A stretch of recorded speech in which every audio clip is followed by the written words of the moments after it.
Say what you want to say about NeNe Leakes, but there's a lot of truth to this lawsuit against Bravo. Y'all already know what time it is. I got the black V-neck on.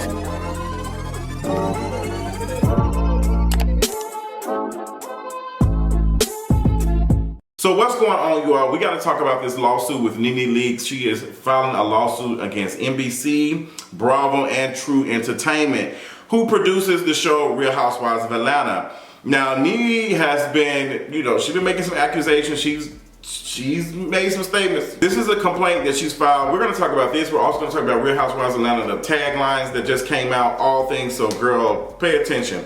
Now, in this complaint, she also brings up Kim Zolciak and the stuff that she said, the racist comments that Kim Zolciak has made. That doesn't surprise me at all. Like, even from what we saw, from what was shown, Kim Zolciak was like, I'm not racist, and that's Black Lives Matter stuff. And I don't think she said Black Lives Matter specific, but she was like, all this race stuff wasn't a thing. It just came out. It's like, girl, it's been going on. So, which tells a kind of story about how Kim looks at race, like, oh, racism doesn't exist, it's never existed, it just came back, like, what's going on? Like, we can tell that she doesn't have any understanding, so she wouldn't catch certain things that she said that would be insensitive. Like, it's not really surprising. Also, I've already called out Andy Cohen and some of the things that he's done, the microaggressions and, some of the stuff he said while filming the reunions, how he talks to the housewives and stuff. Like, who's on Reddit tonight, and the way he talks about specific things, he doesn't do the all-white cast the same way. He doesn't. Now, I'm not saying necessarily that Andy Cohen is a bad person, but I think he's a white man, he's a white gay man, and I'm not surprised of, I'm not surprised by racism because he's white at the end of the day. I'm just not. NeNe lawyers claims that Bravo star was targeted by Kim from the day the series began filming. NeNe was the target of systematic racism from co-star Kim Zolciak-Biermann, which was tolerated by Bravo executive producer Andy Cohen and other executives. NeNe's lawyer David DeRobertis said in a statement obtained by the Hollywood Reporter. The lawsuit names Andy Cohen, NBCUniversal, and Real Housewives of Atlanta production, and True Entertainment and Truly Original. I think there's a lot of truth to what NeNe Leakes is saying. I do believe that there was some racist stuff going on. And this recent conversation about how Bravo has been moving with the new season of Real Housewives of Atlanta, as far as the trailer, as far as the cast photo, girl, this guy by the name of Anthony Dominic did a whole thread on Twitter, basically, naming and saying, hey girl, this is what the cast photo looked like that Bravo did, and this is the cast photo that the ladies put together, and because Bravo wasn't investing any money in PR. So this is what he posted. A lot of the people are asking me about the Real Housewives of Atlanta promotion. It's true that the women funded this themselves.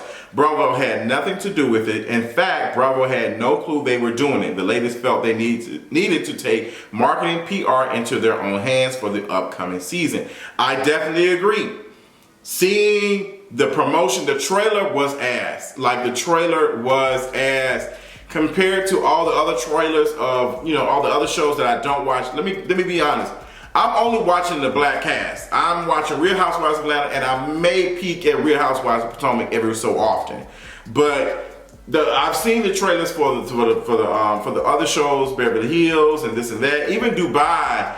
Girl, the trailers look good. Bravo is spending money. Now, some people might argue and say, hey, Real Housewives of Atlanta has went, the views have went downhill over the last couple of, the last 2 or 3 years or a couple of years. So Bravo's not going to be spending as much money. And I thought about saying, yeah, that would make sense. But the way they're naming it is that this has been a consistent thing with Real Housewives of Atlanta. Let me tell you something.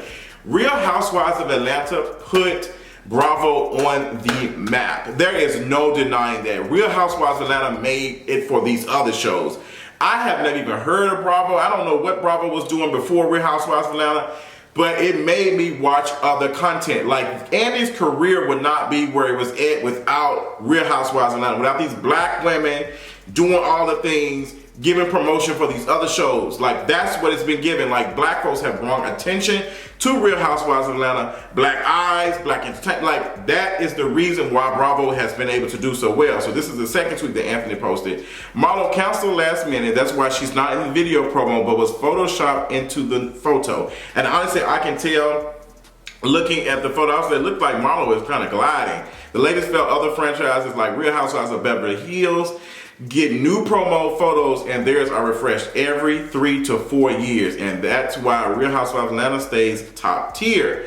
Woo! Also, Marlo is the only housewife who posted this great photo on IG. All the other women agreed the peach one was the one they wanted, and there was retouching done with it. Marlo did it to spite a certain housewife. I wonder who it was. Y'all look at it, Timmy. Who was she spiting? Somebody said she's probably spiting Candy. Because, you know, Candy's shirt is whatever tucked in. Look, they cinched Candy's waist in this picture with the peach, and then this other one is not cinched. But I would say all of them look good, to be honest. All of them look amazing. The looks are given. I love Kenya's outfit. I love the suit pant heel. Kenya looks amazing. Kenya is eating the girls up. Sonya, she looks amazing too. I love it. I don't like this outfit that Drew has on. It's giving very much prom dress. I love Candy stuff. I always love when Candy does this like neck thing. I think that looks good. I don't know how to feel about Sheree's look. It's giving lingerie with something. I don't know. Marlo looks good too. Marlo looks good too, I would say.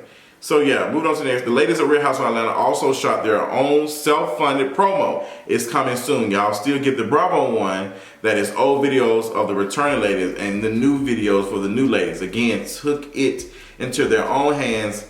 Wow. So this goes into what NeNe is saying. Like, the black women are putting their coins together to fund a show that Bravo is making money off of.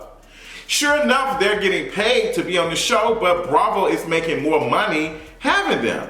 But now Bravo has gotten everything they needed from them at this point. And they just like, they're now seeing, and they can now justify and say, well, the ratings ain't that good. So the song wasn't doing well. It wasn't doing that much numbers. So why would Bravo waste their time? But Bravo has been doing this. Like, Bravo has been doing this, and looking at this, like, I ain't gonna lie, when I saw it, I was like, girl, this does not look stellar. Like, this doesn't look like Real Housewives of Atlanta has spent. The budget, it does not look good. The budget don't look like it's given for the trailer. The trailer, them folks getting out the car. It's just, why didn't it have some kind of like shake up type of stuff? Like, girl, we coming back. Like, we here, girl. Like, like they didn't do that. They didn't do that. Like how Dubai came out, even though this is their first season. But like, I wanted something like, y'all are late. Real Housewives of Atlanta has been off. I cannot remember the last season when it came out, but you know, the pandemic has shaken a lot of stuff. It's been a minute. Like, there's been a cast shakeup. Portia is not there. Cynthia is not there. Y'all should have been like, hey girl, we gotta bring it to them and tell this girl that it's gonna be good, even though we missing a couple of people. But it's not giving that. It's just very dry. The trailer was very dry. It was just dry, and this doesn't excite me. This doesn't tell me anything. I'm glad the ladies did their best, but this doesn't excite me. This is not the same of what they did all the black look, when all of them had black on and Portia was slaying and NeNe looked good and Kenya looked good. That was like, woo, like this, I'm not seeing this level of budget with this. I don't know, but I just think that Bravo right now is they just don't want to spend the money on them. And I think they will justify saying whether the ratings are not doing well. Matter of fact, let's look at the prior ratings for Real Housewives of Atlanta. We're going to start from season 12, and I'm getting this from tvdeets.com. Season 12, episode 1 started off with 1.9 million viewers.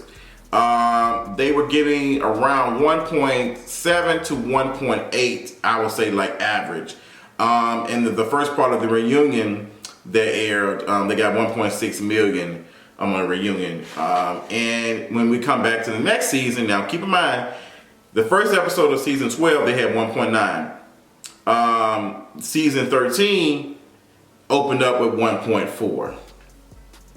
And they were averaging anywhere from 1.1 to 1.3 million viewers. So this is season 14. Honestly, like, and they're reporting the reunion for season 13 was the lowest rated reunion in Atlanta history. Now, a lot of people argue with, well, no, it's because of NeNe Leakes being gone. But honestly, the ratings for Real Housewives of Atlanta have been going down for a minute, to be honest. They were not consistent. But let's be honest, a lot of reality shows have seen a dip in viewership. You got Love and Hip Hop, they had a dip. People are not watching those reality shows like they used to no more. I mean, these reality shows have been coming on since, what, 2011? We're going on 10 years. It's kind of like, we've seen all we need to see at this point. It's just like, girl, this is not Law and Order. Like, you can't keep doing the same shit over for the next 20, 30 years. It's just not given. Now, I'm going back and looking at season 11 that premiered in 2018. They had 1.9. And then the reunions were getting 2 million. Like, the reunions were getting 2 million. Like, the reunions normally be the highest one because that's kind of the wrap up of everything. Going to season 10. Season 10, the reunions were getting 2.4, 2.5. Season 9. Season 9, they were getting 2.9, 2.7. And the last one, 3.1. Like, they were getting the views. They were getting the views. Like, season 8, strong, they was giving an average. They was giving at least 2.8 to 2.9 million viewers per episode. Season 8. Season 7, strong too. I think season 6, yeah, season 6 strong. They had 3 to 4 million views per episode. Like, this is giving. Like, season 5, like, they was getting 2s and 3s. Season 4, like, girl, they were getting views on Real Housewives of Atlanta. They were getting the views. The only one that didn't really do that well was season 1. They were still doing like 1 million or whatever. But season 2, they jumped it up from 1 million to 2. And then they have been consistently growing, like, over the last, you know, the next couple of years. But let's look at some of the other franchises. So Beverly Hills premiered in 2010. They was getting 1.5 the first episode. Then season 2 they got 2, and then season 3, by season 3 they had went to 1.8 the first episode. Then season 4, 1.5. Then they went back season 5, they had a 2 million views episode. And then season 6 they did 1.9. And then season 7 they did 1.6. Then season 8 they did 1.6, and then season 9. So I'm gonna be honest, it seems like that Beverly Hills is doing about this. I mean, they opened up the first episode of season 11, which premiered in 2021, with 0.9 million. Like, they were just averaging 1.2. Like, so let's look at Potomac. Potomac last season, their first episode started with 1 million viewers, and then the second episode they did 0.8 and 0.8.9. It was just a lot of these shows are doing about the same number. I think Potomac probably is like their viewerships have never hit more than 2 from what I'm seeing. But Real Housewives of Atlanta was doing 2 to 4 million viewers per episode. Y'all could have invested way more into these girls. Like, this they make, and a revamp and something like a cleanup can potentially get us back somewhat of the viewership that we used to give, but y'all are not investing the money. It's just y'all are not going back to the original way. Y'all lost some folks. Let's be honest. Y'all lost Carlos King, and I don't think it's been the same since Carlos King left, to be honest. Say what you want to say about Carlos King involvement with the whole thing with Candy and what's her name, but it's just like, it's just not giving. Honestly, but to be quite honest, they could have let Candy go, to be honest. Y'all can cut Candy. If it's anybody y'all should let go before Cynthia, it should have been Candy. Candy is just, at this point, she has her own spin-off show. Candy is just like, she's very always neutral. She's not, we don't care about Candy and Todd no more. We don't care about Candy and Todd and them selling restaurants and opening restaurants. Like, girl, I'm tired. Like, even listening to the taglines. Matter of fact, I'm gonna play the taglines and I'm gonna react to the taglines. I ain't never skipped a beat or a bag. I ain't never skipped a beat or a bag. It's clicking down for me. She does have the rhythm in it, it's giving. But to be honest, and I said this on Twitter, Candy, for you to be talking about money as much as you do at this point, honey, you need to invest this money into your restaurants. Maybe then your workers will learn how to wash hands and store foods at the right temperature and shit. Like, I'm so tired of hearing Candy talk about money, and then we go to her restaurant, it don't look like money. Like, girl, y'all failing health inspections and stuff. Like, girl, fix that. I keep you on the edges of your seat. What? Drew, no you don't. I honestly, considering the whole wig scandal with you last season, I wouldn't have said anything about edges. I just want to say, I wouldn't have said anything about no edges. No, nothing. It's a no for me on Drew's. I always had the juice, but now I got the peach. The sound, terrible. The rhythm, terrible. Rhythm of the beat on the night, terrible. And now I got the peach. Like, she sounded so excited, but it just didn't deliver. It sounded like she was just, I got the peach. No, girl, did Marlo record this on her damn phone? If it's anything that I would have told Marlo to do, I would have said, Marlo, I always had the juice, but now it's giving peach. Something like that, like now it's giving peach, period. Like something like, not saying period, but just saying now it's giving peach. Like, you know, it's giving is the thing, say it. You're always living in the moment when you are the moment.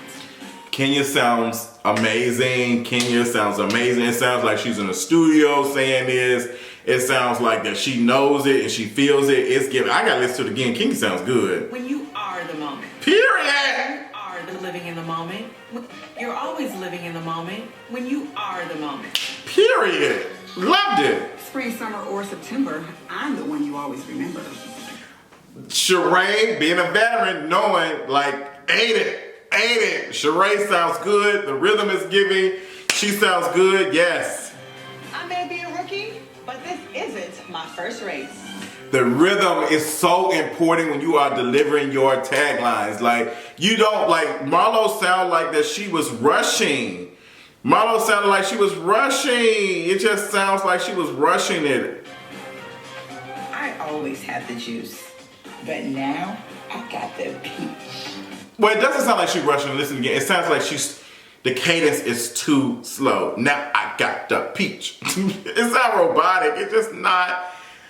It doesn't sound confident for somebody who's been struggling to be a peach holder for the last eon. Like, girl, finally they have, given you a peach after you said the F word on a show that's produced by a gay white man. Like, girl, this is, I don't know, Candace is not giving. Candace is whack.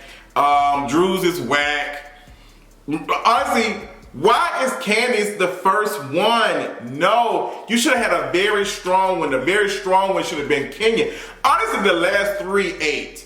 Y'all should have started with the last three and just let it die. And like, have Kenya say her stuff, then have Sheree, or mix it up and have just good, bad. But these first three were just trash. They were just not giving. I can't tell you that I'm excited about this season. I think a lot of people are excited about the season because of nostalgia, as far as a place of a remembrance of before the pandemic, prior to the pandemic, and just like this, we're getting back into the normal of what it was before the pandemic. I think that's what it's giving. There's nothing in these trailers that folks are naming that is making folks like, oh, I can't wait to hear about that. I can't wait to, and not even just drama, but I think people just missed the show. I think people missed the show, but y'all will watch the first episode, second episode, and then y'all start to dip off. Like, that's what it's giving. But yeah, these are my thoughts. I'm not sure how to feel about this season. I will be watching and I will be reviewing it. It comes out on May the 8th. I think it's coming on Mother's Day. That's gonna be interesting. I want to go do like a Mother's Day type of special or something. That would be good if they did. If they did like a Mother's Day themed episode or something for the first episode. I think that would have been really, really like strong to start off with. But we're gonna see which tagline that you like the best. What did y'all think? What do y'all think about NeNe's lawsuit against Bravo and NBCUniversal and Truly, what is it, Original? What do y'all think about her lawsuit? I think NeNe Leakes is justified in taking them to court. I'm not gonna say this black woman did not experience this stuff. I'm thinking all of the claims that she's making it sound very legitimate, especially when it comes to Kim Zolciak. I think her lawyer is telling a good story. Do I think she's gonna win? I'm not really sure, to be honest. I'm not, but girl, NeNe did make one claim, or it was one claim made that said that NeNe was trying to get a radio show job, and apparently, allegedly, Anna Cohen talked to them and said, girl, she's gonna ask for a lot of money, and that kind of made the deal sour with what she was supposed to do. Wishing all the girls the best. Can't wait to see the episode drop, the first episode that started the new season, girl. Let me know what y'all thought about it in the comments, and I'll talk to y'all later on. Bye.